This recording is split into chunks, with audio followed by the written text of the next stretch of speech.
thank you for connecting with us today on this program organized by our BA Program Society and the History Society of Aryabhatta College, both of which are good rhythmic societies these days, and have been talking with everyone. And we have already had a talk on Mauryan times, and so this is sort of a one continuity over it. And I'm glad that you are there to talk on the Sunga times, and through. I believe that today you are going to talk through art and formations and things like that. I mean, the building, etc. I mean, as far as I know, I mean, I'm not too sure. I'm not a historian at all. I just keep on pretending to know many things in life. But I come from a place called Gaya, where Mahabodhi temple is there, and Mahabodhi temple was possibly built during this time. So you'll correct me if I'm wrong about it, but the periodization that I remember is something like this. So I do believe that our students will be able to learn a lot today from you. And please go ahead, and Namita will give you the mic now. Thank you. Over to you, sir. Anand sir, over to you.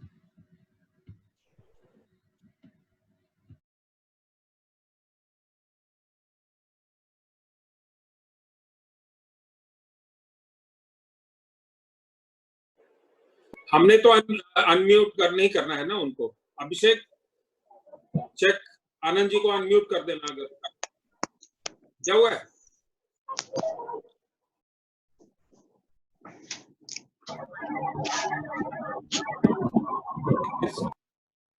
Anand ji अपने आप को unmute कर लीजिएगा. Anand ji, you need to unmute yourself.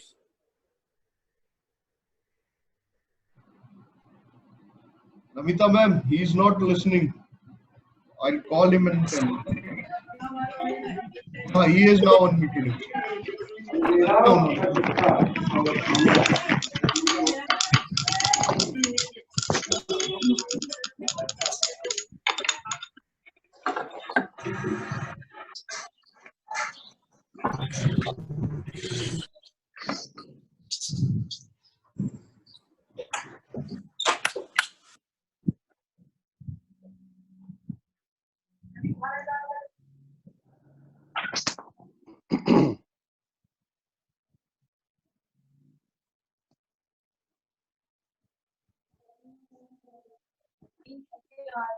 Am I audible now? Yes, you are, Anand ji. Yeah, yes, sir. Yes, sir. So I am really very thankful, and I really feel privileged that Aryabhatta College has invited us as Principal Saab. Sungan history is linked to both.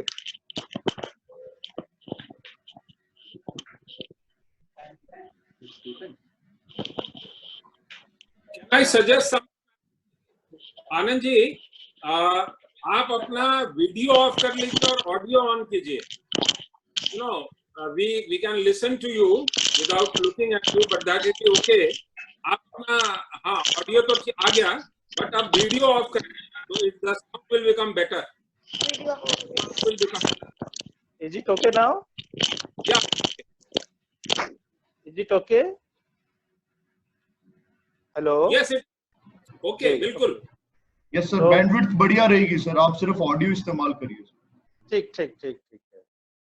So we will discuss Sungan history today on the basis of some of the epigraphical records that we have, and then on the basis of the very wide arena of art history and architectural remains of that period, which throw a lot of light on the achievement made during the period. All of my friends and colleagues are well acquainted with the fact that after Maurya period, the Sungas came into prominence, and we find a very good number of literary references, basically Brahmanical literature and also Buddhist literature. Then there are a few books related to Jainism. They also highlight the Sungan history. And what is important for us is the very story that the last Mauryan king was assassinated by Pushyamitra Shung, who was the chief military commander of the Mauryan army. This story is described by many of the ancient authors. This occurs also in Banbhat's writing, a very famous work, that is Harshcharitam. And similarly, we find this reference in other texts. There is a Buddhist text named Divyavadan. And this Divyavadan has been basically responsible for portraying Pushyamitra Shunga as one who had apprehensions and antagonism towards Buddhism. He tried to suppress Buddhism, and he was a promoter of the Brahmanical culture or the religion. But these ideas actually may be pertinent in context to particular sectarian history or sectarian identity. There is need to understand holistically what is the contribution of Shunga, and very specifically Pushyamitra Shunga, in the history of northern India and also in ancient northern Indian politics.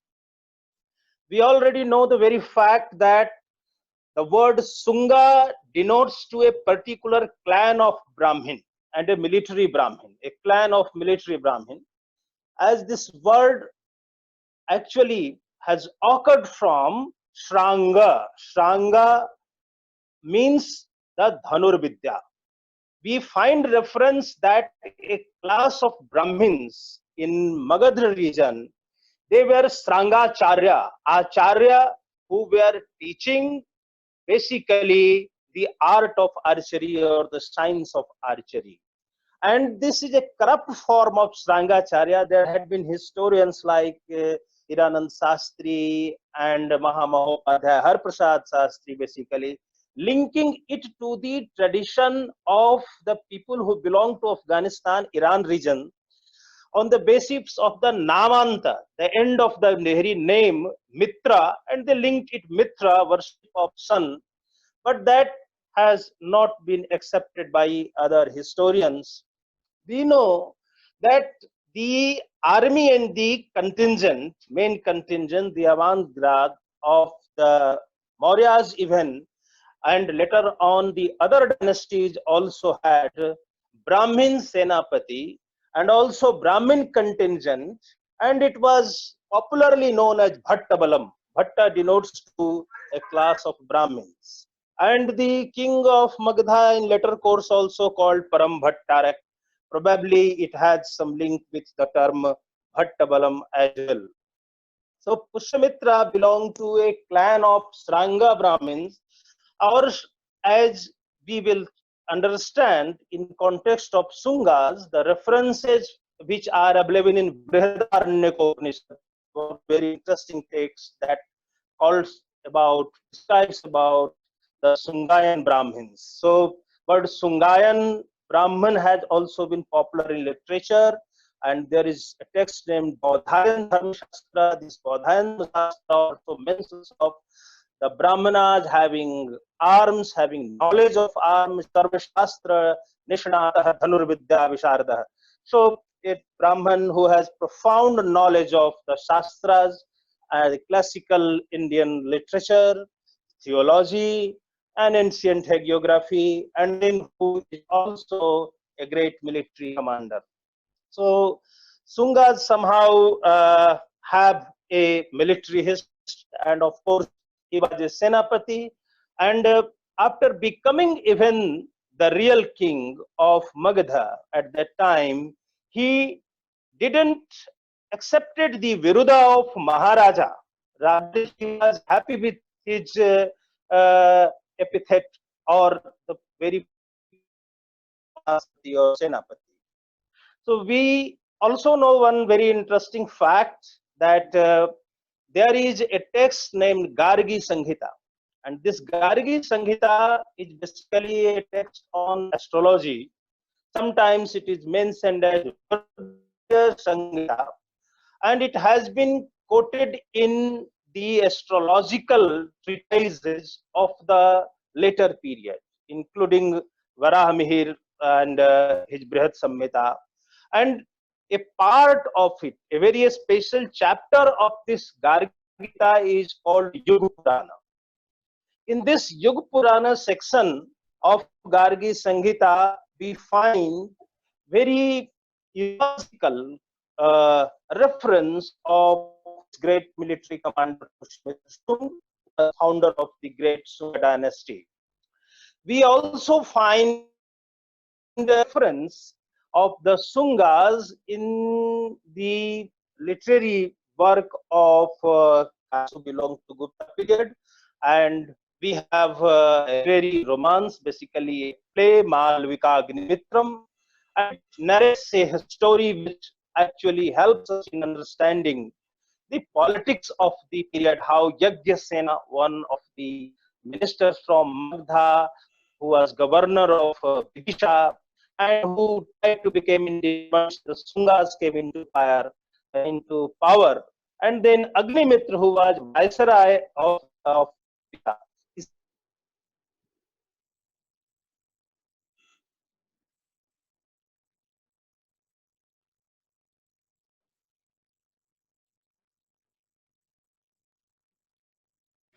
He's inaudible again. Sir, your Basically network. became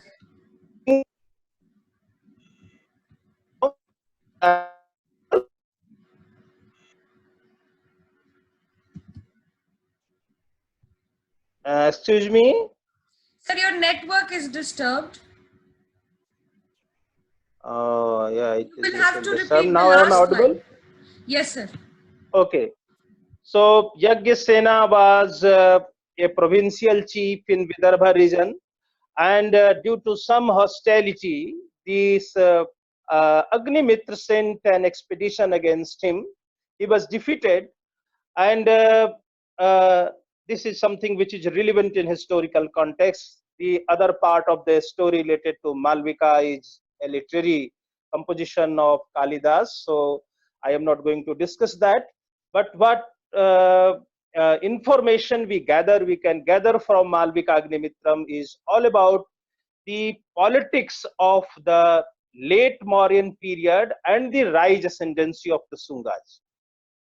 Why this Sunga dynasty has been important in all literary works and a few epigraphical records that we have, especially the inscription by Dhandeva from Ayodhya. We find that there was rapid invasion, incursions of the Indo-Greeks over India, and there were two prominent rulers, Demetrius and Menander, who crossed Nagari, Madhyamika Nagari, the region of Chittor, Rajasthan. Then they also plundered one important city, Mathura, and also Saket. And then we also find in Yuga Purana reference that even Patliputra was ransacked and plundered. So these Sungas are of a special importance because Pushyamitra Shunga earned a rare credit of defeating the two important invaders, Demetrius and Menander. And we have a text named Milinda Panho. In that, Milinda, who is basically Menander, it is based on interaction of Nagasena with Milinda, means Menander. As far as literary references are concerned, we can understand that there were two invasions probably, one in the very early period of his life as a king, and another one in later course, because we find a reference of his grandson Vasumitra crossing Indus River, and he is one who inflicted a crushing defeat on the Indo-Greeks. And this can be substantiated on the basis of the inscription of Dhandeva that we have got at Ayodhya. Saket is one important place that has been mentioned in Yuga Purana as a place that was plundered by the Yavanas, means Indo-Greeks. And why this Ashwamedha was performed at Ayodhya, it is a subject of great relevance for us, because mythically Lord Rama performed Ashwamedh at Ayodhya, and Ayodhya is a city where Yuddha cannot take possible. Ayuddha. So where Yuddha cannot take possible, that city is Ayodhya. It is a city of glory. It is a city of victory. It is a city that probably functioned as a military garrison of the Magdhan kings, as Kaushambi worked as a great military garrison. So probably Magdhans had a military garrison in Ayodhya also. And this was the reason that Ashwamedh Yagya was performed there. And this inscription of Dhandeva very categorically describes Pushyamitra Shunga Dvirashwamedh Dvirashwamedh means this Ashwamedha Yagya was performed twice by him. This is further corroborated by a literary reference by Patanjali, who claims that he was contemporary to Pushyamitra Shung, and it is believed that Patanjali was his Purohit.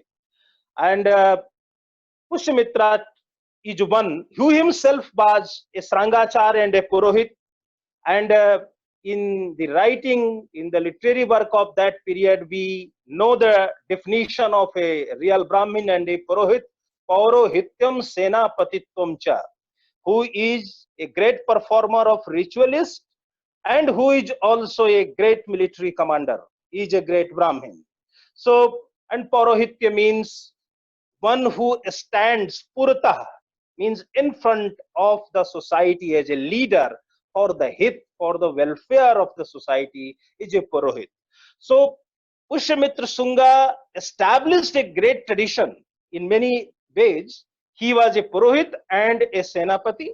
Secondly, he is the first historical figure who performed, as far as epigraphical records are concerned, he is the first person who performed Ashwamedh Yagya.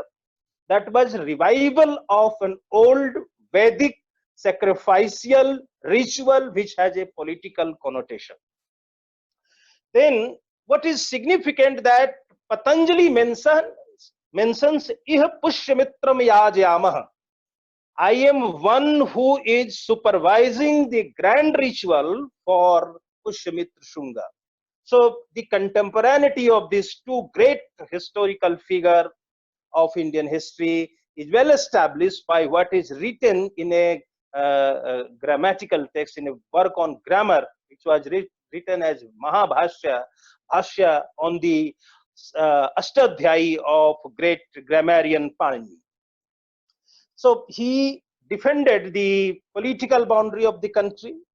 Second important thing is that after Mauryan period, what had happened? Kashmir was being ruled by Jalok, Gandhar was being ruled by Vigat Ashoka, this region of Western India was being ruled by Samprati, means entire North India was divided into different principalities. So he played a very vital role in once again integrating a larger part of northern India. His political boundary or political sway couldn't achieve the great goals that the Mauryans had, or it cannot be compared to the territorial extension of the Mauryans. There is no doubt about it. But a significant role was, of course, played by Pushyamitra Shunga in unifying a major part of northern India. Now we have second very important Shungan inscription, that is from Besnagar. That is a place which is identified as ancient Vidisha Nagari. And this inscription is depicted on a historical column that is called Garuda Dhwaja, and Garuda Dhwaja is a symbol of it symbolizes basically a prominent and popular Bhagavata cult that has assimilated the cult of Narayana, Vishnu in Vedas, and the popular cult of Panchavrishni Viraj, the 5 great heroes of the family of Lord Krishna.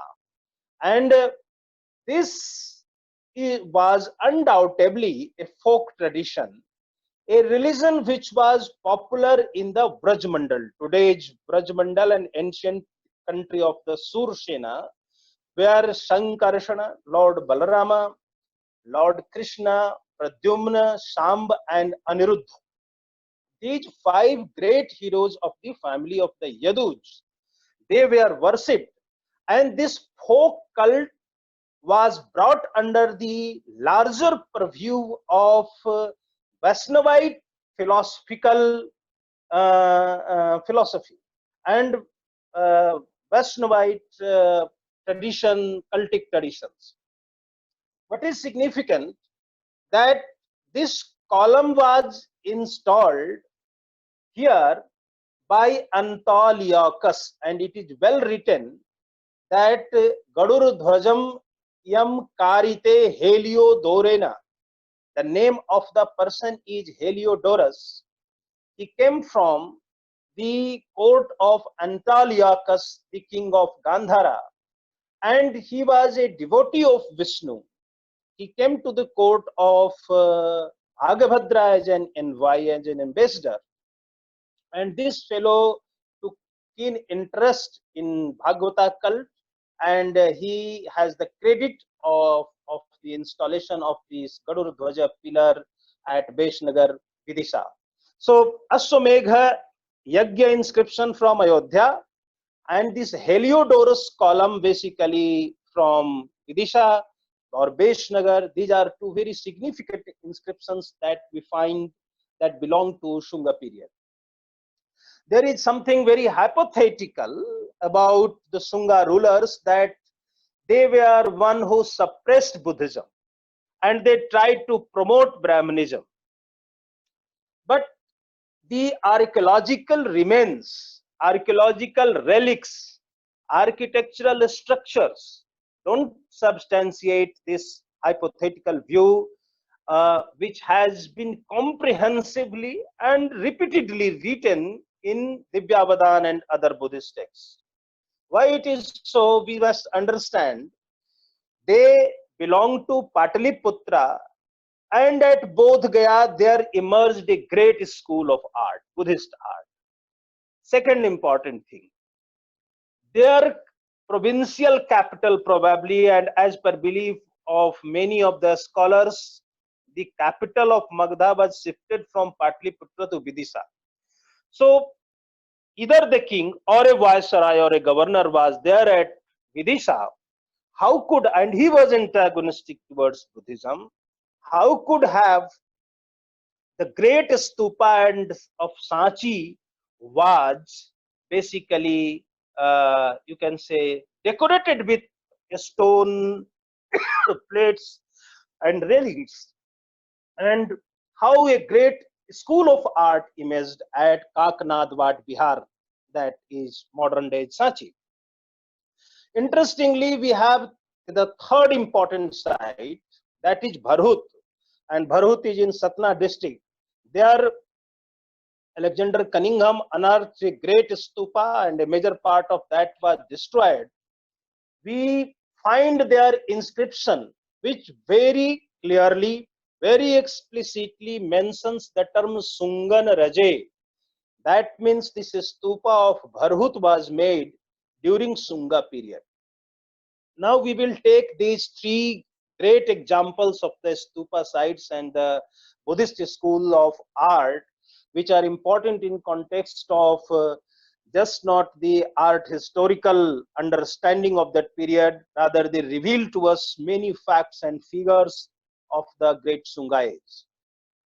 Firstly, we will take this stoop known as Bharhut.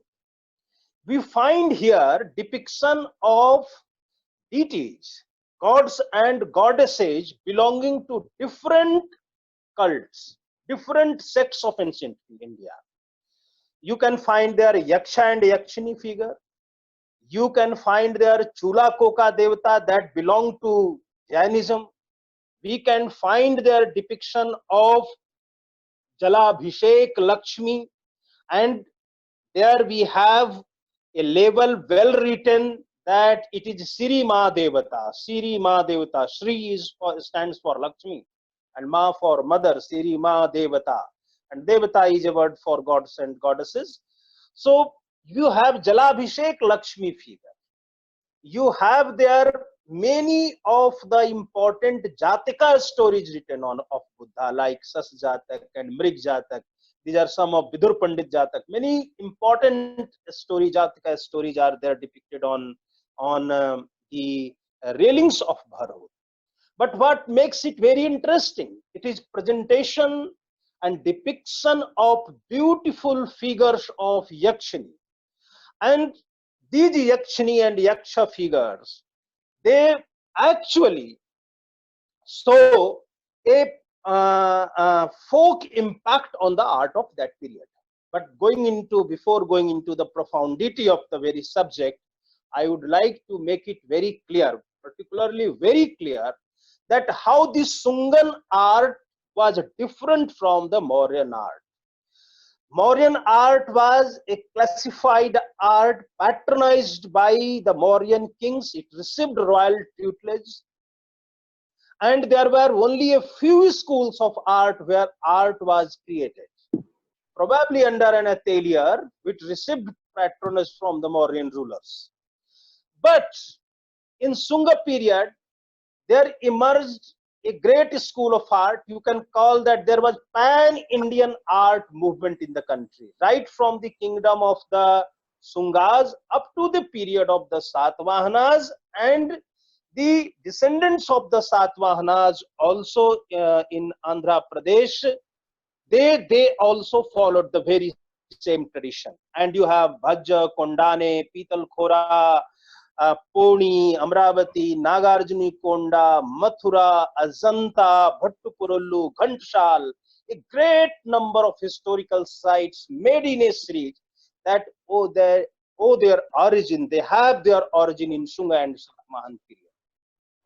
But in context of Sunga period, which is very important to be studied, we can understand that how at a place like Bharhut, the folk tradition of art is discernible on the lithic tradition of art, and it is a place which helps you in understanding one aspect of Indian art and architecture, that the stonework of Maurya and Sunga period was basically lithic translation of wooden art and architecture into a stone art and architecture.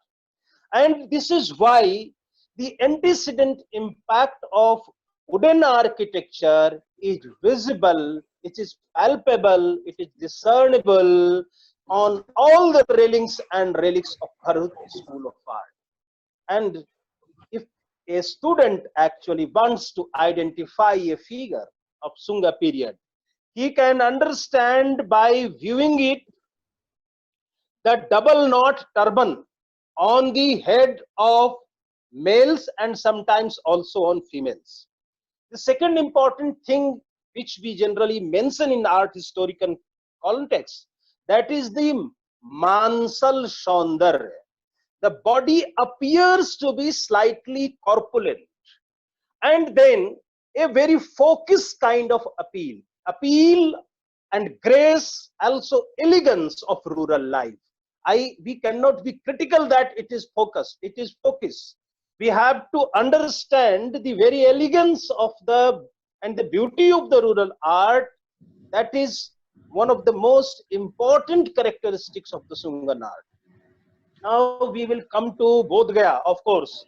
Anand sir, Anand sir, I will interrupt you here just for a while. My apologies for the same.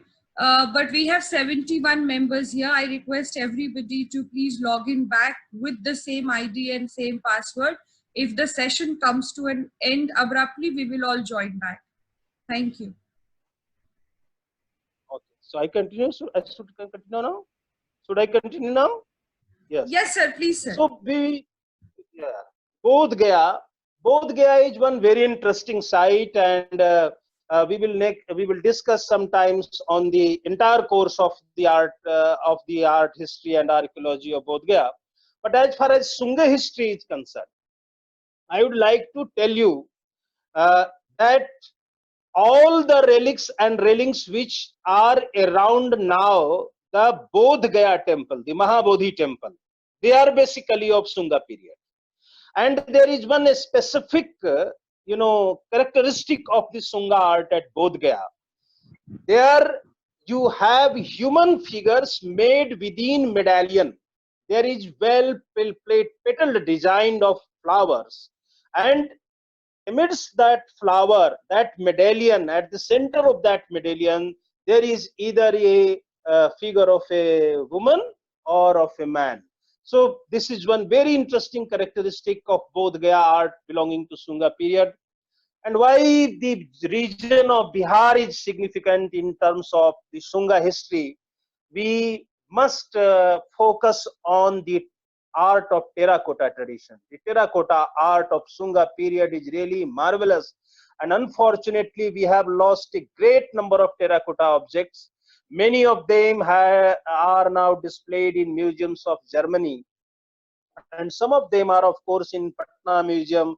Some of them are part of the Kanodia family that had collected a very good number of Sungan terracotta. The Sungan terracotta are well modeled as per the popular tradition of that period, and the region of Magad was very rich in terms of terracotta art. If you are one who has very keen interest in the Magdhan archaeology, you will find that stone temples were very rare in Magadha. There were brick structures, and brick structures were decorated with stucco figures. Lime mixed with clay was used predominantly in all the major sites that I have visited. Bodh Gaya temple was also made by using this technique. It is a brick temple, and over brick stucco was applied. But during Sunga period, we find two parallel traditions: the stone art, the Messianic art, which was quite popular, and second one was the terracotta tradition. But there is a difference, marked difference between the terracotta tradition of Maurya period and Sunga period. The Mauryan terracotta figures of the early phase are used of applique technique. Hands, legs have been made separately and they have been assimilated together. In Sunga period, we find that predominantly model technique was used. Clay models were developed, and this kind of modeling that you find in terracotta art of Sunga period, it marked the evolution of a new era in terms of the art of terracotta in our country. Now what comes to our mind is another important site of Sunga period, and that is Sanchi. What are the significant features of this particular place? Firstly, we should try to understand the history of Sanchi, which was actually situated on Dakshinapath. It was well connected to Mathura, and Mathura was a meeting point of Uttarapath and Dakshinapath. When during Sunga period, art activities had emerged at Sanchi, Mathura was also a place where a lot of experiment was going on.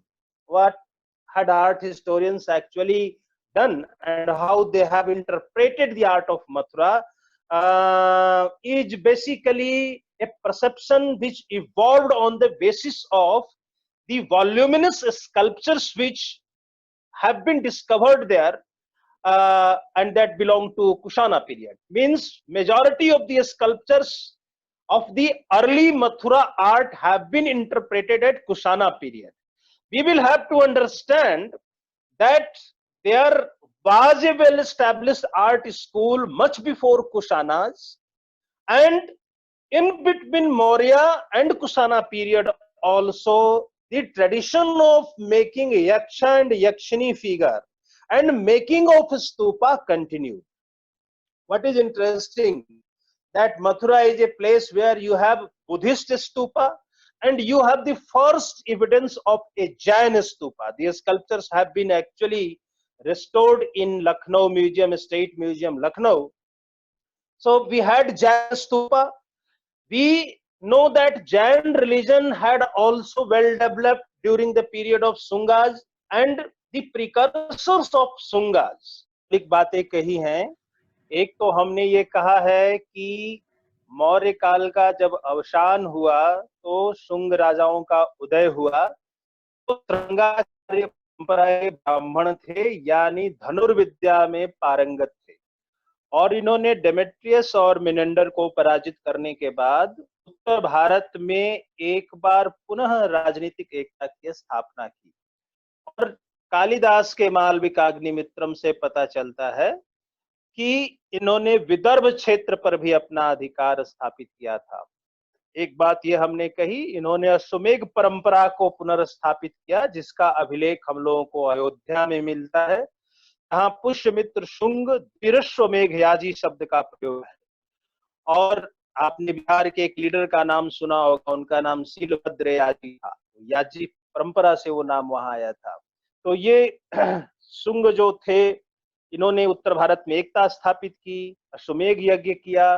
कुछ Buddhist text ऐसे हैं जो कहते हैं कि वो बौद्ध धर्म के विरोधी थे, लेकिन ऐसा प्रतीत नहीं होता है साक्ष्यों से। और सांची भरभूत बोधगया जो महान स्तूप, मथुरा के कला का ही प्रवर्तन होता है, विकास होता है, जहाँ बौद्ध मूर्तियां बनती हैं, जैन मूर्तियां बनती हैं।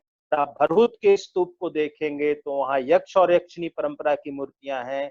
उसी स्तूप पर वो बौद्ध स्तूप है, लेकिन श्री मां देवता लक्ष्मी की मूर्ति का अंकन हुआ है। उसी पर चूला कोका देवता जो जैन परंपरा की देवी हैं, उनका वहां पर उत्कीर्णन हुआ है। ये सब उत्कीर्णन इस बात के प्रमाण है कि ये शुंग काल में हुए, और भरहुत में सुंगन रजे शब्द लिखा भी हुआ है, यानी कि शुंग राजाओं के काल में बना।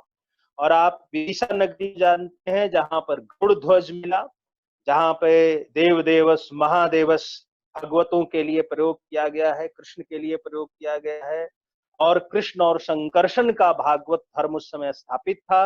ये अंतोलियकस के अभिलेख से पता चलता है, जो लिखता है गरुड़ ध्वजम हेलियोडोरेना, हेलियोडोरेन के द्वारा ये गरुड़ ध्वज स्थापित किया गया है, जो राजा भागभद्र के काल में, जो शुंग राजा थे, उस समय वो विदिशा आए थे। और अब हम बात कर रहे हैं सांची के ऊपर, कि सांची जो था वो एक बहुत ही विशाल कला का विद्यालय बना। इसका जो एंशियंट नेम है that is Kakanad Vat Bihar, and this Kakanad Vat Bihar was a place which was visited by Sariputra and Modaglan. These were the two great followers of Lord Buddha, disciples of Buddha. But when Buddha was on deathbed, he said he learned a lot from Sariputra and Modaglan. जब बुद्ध भगवान खुद मृत्यु शैया पर थे, तब उन्होंने आनंद को ये कहा था कि आनंद, हमने मगध के सारीपुत्र और मौदगलायन से कितना कुछ सीखा था। वो धम्म सेनापति कहे जाते हैं सारीपुत्र बौद्ध परंपरा में। So that the skeleton remains of Sariputra and Modglan is probably kept there, was kept there at Karnatvat, Bihar. Excuse me, sir. Sir, I'll interrupt you 1 second. Sir, can you stop your video so that the bandwidth can go into just sound only? आपकी sound आएगी तो क्योंकि network में problem आ रही है, voice cut रही है sir आपकी। हेलो, हाँ, आप वीडियो बंद कर दीजिए सर, सिर्फ ऑडियो ऑन रखेंगे तो उससे हम आपको प्रॉपर्ली सुन। जी। ओह, थैंक्स लॉर्ड। अभी ऑडियो क्लोज है, वीडियो क्लोज है मेरा। आवाज क्लियर है आपको? आपको आवाज क्लियर है? ओके। सो ये जो सारीपुत्र और मौदगल्यायन थे, इनकी जो अस्थियां थी, अस्थि मंजूषा थी, वो सांची के स्तूप में है, ऐसा माना जाता है। और यहाँ अशोक ने पहली बार एक स्तूप का निर्माण किया था। स्तूप शब्द का मैं आपको अर्थ बताऊं, स्तुति शब्द से इसकी उत्पत्ति हुई है। स्तमन शब्द आपने सुना होगा, made for prayer, stupas were made for prayer. So when Buddha was in his deathbed, he has actually asked two important things to Ananda. Firstly, I am not a god. Lord Buddha is saying, मैं भगवान नहीं हूँ, मैं अवतार नहीं हूँ. I was all common human beings. मैं सामान्य मनुष्य की तरह था. So you will not worship me. मेरी कोई पूजा नहीं करेगा, मैं देव सत्ता नहीं. दूसरी इंपॉर्टेंट बात तो उन्होंने कही थी कि लेकिन there were people who contributed substantially to the society, who played very substantial role in the popularization of the Dhamma. So there should be made stupas on their skeleton remains. उनके skeleton remains पे स्तूप जरूर बनाना चाहिए. और इस प्रकार से सांची में महास्तूप बना था. आपको पता है जब हमने खुदाई की, it was known as सास बहू का Bhita. And we have 3 stupas, but one stupa is a great stupa which is often known as Mahachatyagiri. तो अशोक ने यहाँ पे क्या काम किया था? Ashoka had made a brick stupa over here. There was brick covering on the end, maybe a spherical mound of the stupa. आवाज नहीं आ रही है?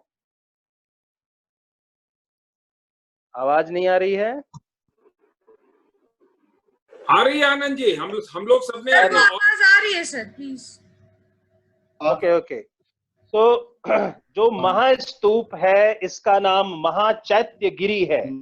चैत्य का मतलब चिता शब्द से इसकी उत्पत्ति हुई है. चैत्य का जो तात्पर्य है जो पवित्र हो. चित्त शब्द से भी मानी जाती है. और हम बौद्ध परंपरा में चैत्य को भी पूजा का स्थान मानते हैं. चैत्य shrine, is also a place of worship. Mahastupa is a structure, hemispherical structure that enshrines basically the skeleton remains of a great teacher. So this Mahastupa is remarkably significant. Why it is significant? Because you have a great number of inscriptions, epigraphical record all around the stupa. And I forgot, I didn't tell you that Bharhut is known as a lithic library of Sunga period and lithic library of Buddhism. हम लोग भरहुत को बौद्ध संस्कृति का, बौद्ध कला का और शुंग काल के जीवन का एक लाइब्रेरी कहते हैं, लिथिक लाइब्रेरी कहते हैं. क्योंकि भरहुत में सब कुछ कौन सी मूर्ति है उसके नीचे लिखा गया है. जैसे आज आप म्यूजियम में लेबल्स पे लिखते हैं, वैसे वहां मूर्तियों पे, रेलिंग्स पे ऐसा लिखा हुआ है कि किसकी मूर्ति है. And it was written because the whole structure was made to be viewed, made to be understood, made to be appreciated. We don't have that kind of inscriptions at Sanchi. लेकिन सांची में क्या है ये हमें जानने की बहुत बड़ी आवश्यकता है. Sanchi was a place where artists did a lot of experiment. It was basically a laboratory of Indian art or stupa art. हमने आपको बताया कि भरहुत स्तूप जो है वह शुंग कला का जो ग्राम्य पक्ष है. What was folk? What was rural?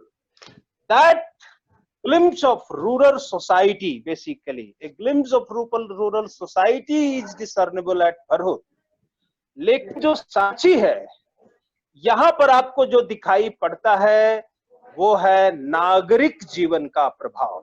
और चूंकि प्रिंसिपल साहब भी गया से हैं और मैं भी गया से हूं, तो एक बात आपको बताऊं कि गया और राजगृह मगध के 2 ऐसे शहर हैं जिसका सांची के स्तूप पर डिपिक्शन हुआ है. The Rajgriha and Raj Prasada in context of a royal procession which is going out from the royal fort.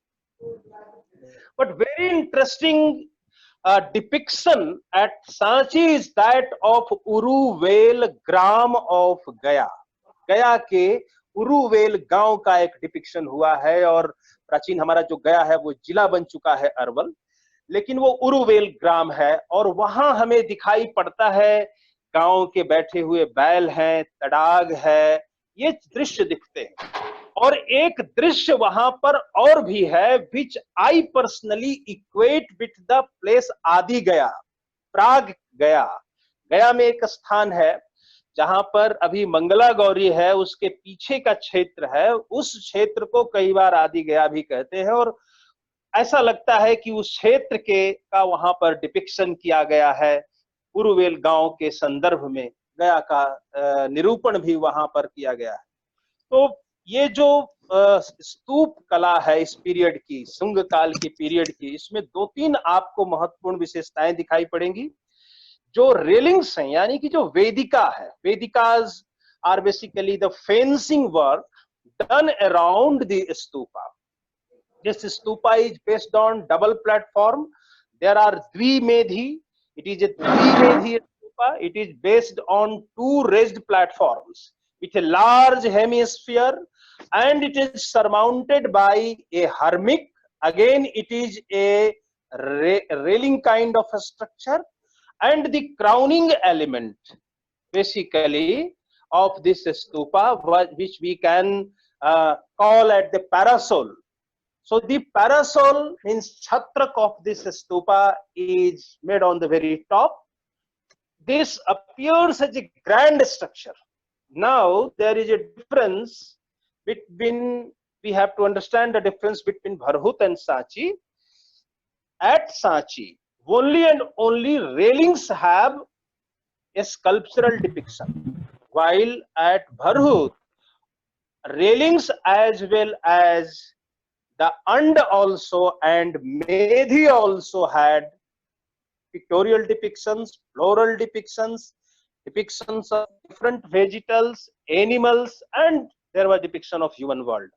तो भरहुत में हर जगह पे अंड के नीचे मेधी पे भी मूर्तियां बनी हुई थी, जिनको हम बा रिलीफ कहते हैं। एक बात और मैं स्टूडेंट्स को समझाना चाहता हूं कि ये जो स्कल्पचर मूर्ति बनाने की जो तकनीक थी उसको हम अर्धचित्र कहते हैं भारतीय परंपरा में। अर्धचित्र के लिए एक फ्रेंच भाषा का शब्द है बा रिलीफ यूज करते हैं। It is basically for 2 dimensional figure. Bas relief mean 2 dimensional figures. So at both Gaya, Sanchi and Bharhut, you have 2 dimensional figures, and these 2 dimensional figures are basically based on ancient narratives, Buddhist जातकाज। 550 जातक कहानियों का उल्लेख मिलता है। गुप्त काल में आर्यशूर नाम के विद्वान ने इन 550 जातक कहानियों का एक संकलन भी तैयार किया था, और इन जातक कहानियों में जो वर्णित है वो यह वर्णित है कि भगवान बुद्ध सुगत गौतम के रूप में जन्म लेने के पहले किन किन जन्मों में क्या क्या महत्वपूर्ण काम किए। और इनमें से कुछ जातक ऐसे हैं which actually the stories are of very didactic nature. They show that Buddha was always a great figure and who was known during his that life for compassion, for charity, for his sacrifice, and he in that way had given a great contribution to the humankind. इन्हीं कहानियों में आपको सांची में जो कहानियां मिलती हैं, इनमें महाकपि जातक है, वेशांतर जातक है, और इनमें आपको इसके अलावा बहुत सारे जीव की भी कहानियां मिलती हैं। Nowhere Buddha is represented because it was a period when Hingyan cult was prominent. In Sunga period, Lord Buddha was not depicted in human form as deity. There is no anthropomorphic representation of Buddha in Sunga art. There is no representation of any bodhisattva in Sunga art. But Buddha is present everywhere in form of symbols. इस काल की कला में बुद्ध संकेतों के रूप में, प्रतीकों के रूप में हर जगह विद्यमान हैं। जैसे बुद्ध पाद का डिपिक्शन हुआ है, चरण का डिपिक्शन हुआ है, और मैं बताऊं ये परंपरा कैसे आई, क्योंकि जो गया क्षेत्र है, मगध क्षेत्र है, चरण पूजा का क्षेत्र कहते हैं, चरण पूजा का क्षेत्र कहते हैं। हम लोग गया में विष्णु पाद, विष्णु के चरण की पूजा करते हैं, और गया क्षेत्र में आपको असंख्य मूर्तियां मिलेंगी बौद्ध परंपरा की, where on Padma Peetha the charan, the footprints of Buddha were created. तो बुद्ध की भी पाद पूजा होती थी। बुद्ध वज्रशिला पर मगध में बैठे, बोध गया में बैठे, उसका नाम वज्रासन है. That Vajrasana, which actually symbolizes Buddha who was in deep meditation, that is represented in the art of Sanchi. Buddha who got enlightenment under a peepal tree, that tree has been represented there as a tree of enlightenment. Buddha preached to 5 great disciples called Panchavariya Bhikshu. Those Panchavariya Bhikshu have been depicted with a Dharma Chakra. I am telling you, this is the most prominent, most auspicious, most sacred symbol of Buddhism, because it symbolized the first preaching called Madhyama Marg Pratipada of Lord Buddha that he delivered to Asatji, Vanji, Bhadiya and others. 5 लोगों को जो बुद्ध सारनाथ कहा, सार तत्व अपने धर्म का कहा, भगवान बुद्ध को सारनाथ कहा गया. और बुद्धदाहवन था, बुद्ध गए थे शिक्षा देने के लिए मगध से. और मैं जब भी मगध के बारे में बोलता हूं तो हमेशा बताता हूं कि बुद्ध मगध ही क्यों गए थे, क्योंकि मगध का और गया का एक नाम धर्मारण्य था. जहां बुद्ध ने शिक्षा, जहां ज्ञान प्राप्त किया था, वो जगह का नाम धर्मारण्य है. सो आप सांची किला में देखेंगे कि पीपल के पीछे भी वृक्ष नजर आते हैं रेलिंग्स में, और ये डिपिक्ट करता है बुद्ध के ज्ञान की, बुद्ध को जो निर्वाण की प्राप्ति हुई, ज्ञान की प्राप्ति हुई, और उस संपूर्ण धर्मारण्य को जहां बुद्ध ने तपस्या की है. So the symbol has a very wider connotation. It has to be understood in the very perspective of Buddha's meditation. And so Sanchi आपको एक बहुत ही सुविशाल बौद्ध कला का केंद्र नजर आता है, और यहाँ बहुत सारी कहानियां हैं. मगध के राजाओं का डिपिक्शन है. You find the depiction of Ashoka first time in Indian art. And अभी एक साइट जरूर मिली है दक्षिण भारत में, जिसके बारे में बहुत सारे इतिहासकारों ने कहा है कि कंगनहल्ली में वो अशोक का डिपिक्शन है. एक डिपिक्शन अशोक का सांची में भी है. The king of Magadha has been depicted. अब आप इसको देखिए कि पुष्यमित्र शुंग और पुष्यमित्र शुंग के वंशावली के लोगों के बीच में सांची का स्तूप बन रहा है. यदि वो बौद्ध धर्म के प्रति इतने क्रूर थे कि कहते थे कि 100 दिनार स्वर्ण मुद्राएं दूंगा यदि एक बौद्ध श्रमण का सर ला कर दोगे, तो बौद्ध धर्म के सबसे बड़े संरक्षक अशोक के राम गांव के कोलिये लोगों के साथ जो उनकी यात्रा है और राम गांव के स्तूप को देखने जा रहे हैं Ashok. On the southern torana of Sanchi there is depiction of Ashoka. He is riding on a ratha, and procession, the royal procession is going at a place named Ramgaon, where there was a stupa. क्योंकि आपको पता है कि बुद्ध की अस्थियां 8 जगह पे विभाजित की गई थी. द्रोण ब्राह्मण ने, द्रोणोद्भव ब्राह्मण ने उनकी अंत्येष्टि के बाद इसको विभक्त किया था, और बिहार में अभी भी द्रोणवार ब्राह्मण होते हैं.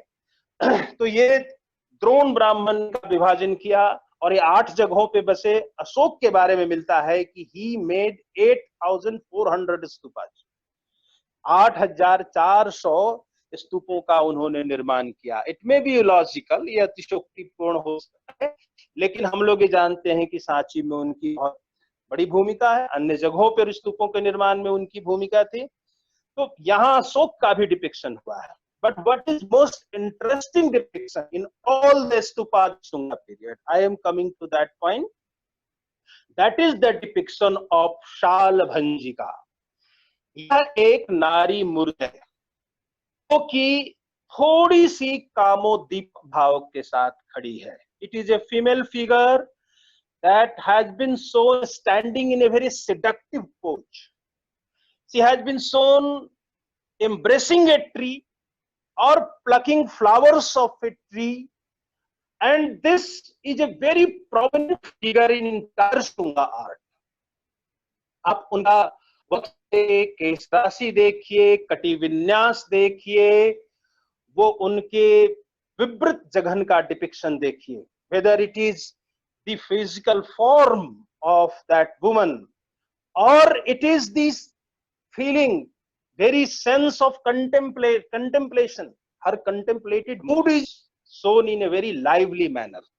एक स्त्री का निर्माण है, और इस सालभंजिका को हम लोग दोहद प्रतिमा कहते हैं. सालभंजिका is one of the most remarkable figures ever made in Indian art, and this Salabhanjika, which has survived to our day, endured up to our age, that is on the south तोरण द्वार, gateway of Sanchi. और यह जो सालभंजिका है वैसे आम्रभंजिका है. हम लोग एक जेनरिक टर्म बना डाले हैं कि सालभंजिका है, परंतु कई प्रकार की भंजिकाएं मिलती हैं. और इसलिए हम एक बार फिर मगध ट्रेडिशन की ओर लौटेंगे अपने स्टूडेंट्स के लिए कि मगध में कौन सी ऐसी परंपरा थी जिसका प्रभाव सालभंजिका के ऊपर है. आप मगध में जाएंगे तो बहुत गांवों के बाहर साल के वृक्षों के बगान मिलते थे, अब वो धीरे धीरे गायब भी हो गए. और वहां एक विवाहिता सगर्भा स्त्री, pregnant woman used to come to her mother's house. Then she was assisted by her friends in collecting flowers. वो अपनी सखियों के साथ जाती थी और फूल को चयन करती थी, उसकी सखियां उसको सजाती थी. इतिहासकार प्रोफेसर उदय नारायण राय ने सालभंजिका के ऊपर बहुत गंभीर काम किया. वासुदेव शरण अग्रवाल ने भी फॉर्म्स इन इंडियन आर्ट में इसको लिखा है. यह प्राच्य देश की परंपरा थी. प्राच्य देश की परंपरा का मतलब है right from Prayag to Magadh, from Vatsa Janapada to Magadh, this tradition existed. और यह सालभंजिका एक दोहद प्रतिमा है. दोहद का मतलब है दो हृदय, एक माँ का हृदय और एक जो गर्भस्थ बच्चा है उसका हृदय. तो इस सालभंजिका की मूर्ति में क्या दिखाया गया है, हम लोग मुख्य रूप से इसकी बात करेंगे. ये दिखाया गया है कि स्त्री भी प्रकृति रूपा है. The woman herself is the nature, the Cosmos. कहा गया, दुर्गा सप्तशती में एक श्लोक आता है, विद्या समस्ता तव देवी भेदा, स्त्रिया समस्ता कॉस्मोस, स्त्रिया समस्ता सकला जगत्सु. So this woman has been facing a tree, sometimes a sala tree, and is known as Salabhanjika or Amrabhanjika. So this symbolizes that woman is productive or reproductive as a tree is. जैसे पुष्प फल एक वृक्ष में लगते हैं, वैसे ही स्त्री में भी फल और पुष्प लगते हैं. और स्त्री के भाव का जो तादात्म्य है, एकीकरण है प्रकृति के साथ, वही सालभंजिका फिगर में दिखाया गया है. अब हम लोग एक दूसरे पक्ष पे बात करेंगे. मुझे लगता है अब मुझे अपना लेक्चर कंक्लूड करना चाहिए, लेकिन एक खास बात जरूर हम बताना चाहेंगे शुंग पीरियड के बारे में कि on this all stupa you have inscriptions mentioning the names of the donors. Donors लोगों का नाम लिखा गया है. जैसे आप मंदिर में देखते हैं कि आज से एक है, लिखा होता है, हम मंदिरों में जाते हैं, लता देवी पत्नी शरीफ, ये इनका नाम है, या माता उनके पुत्र का नाम लिखा होता है. कुछ इसी प्रकार की शैली है. देखिए परंपरा कितनी पुरानी है और उदात्त परंपरा है. Majority of the donors who gave financial contribution in the making of the stupa of Sanchi, they are women devotees. They were from Ujjaini, they were from Vidisha, they were from other neighboring cities, and they give munificent donation for making of the magnificent stupa. ये स्त्री donors हैं, स्त्री दाताएं हैं, जिन्होंने इतना बड़ा दान दिया है शुंग पीरियड के इन महान स्तूपों के निर्माण करने के लिए. अब हम लोग एक और खास बात पे बात करेंगे. Shunga in context cultural life, this is very clear from the art of Sanchi, art of Bharhut, art of बोध गया, and also art of Mathura. Women have been sewn with very heavy ornaments, very lavish kind of lifestyle living. And very important thing is that they have been shown busy in different kinds of works. बहुत सारे खेलों में, बहुत सारे उद्यमों में उनको दिखाया गया है। तो इससे ऐसा लगता है कि सुंदकालीन जो एक समाज था वो बहुत ही कलावंत समाज था, एक प्रबुद्ध समाज था। और जैसा हमने आपको कहा कि Mauryan art and architecture was to a greater extent, we have evidences of folk art from Maurya period, but to a greater extent it was a royal art. But Sungas transformed the art into a pan-Indian movement. That was a great contribution of the Sungas and also of the Satavahanas who belong to the same period. So हम सुंग period के इतिहास को 3 रूप में देखें।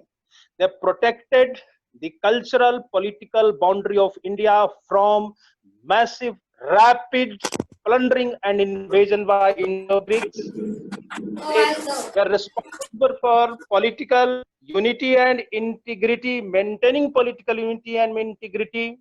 Second important thing, they revived the Vedic tradition.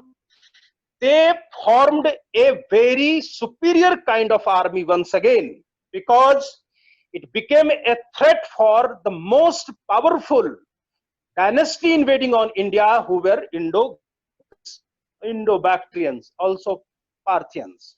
So they protected the boundary of India. Second important thing, they believed in secularism, not secularism of this politically debated secularism, profound social religious harmony, and they provided a very ideal environment for the growth of Buddhist art, Jain art, folk art, and other forms of art related with other sects. So thank you very much for listening to me, and if you have queries, please ask.